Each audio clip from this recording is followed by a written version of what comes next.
Kunaon beut kudu babarengan atawa dipoto jeung anu goreng. Sabab ieu mah trik optik.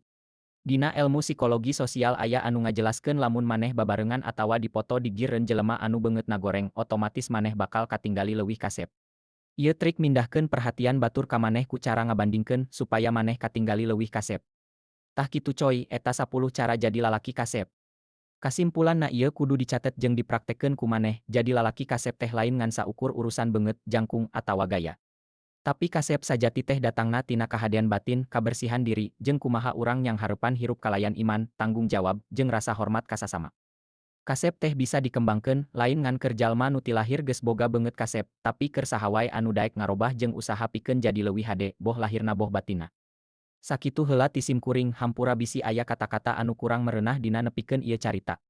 Carita ieu disuguhkeun teu saukur pikeun mere pituduh, tapi oge dibarengan ku hiburan supaya leuwih ngareunah tur gampang ditarima. Tong hilap like, komen jeung subscribe channel YouTube aing konten edukatif 8087.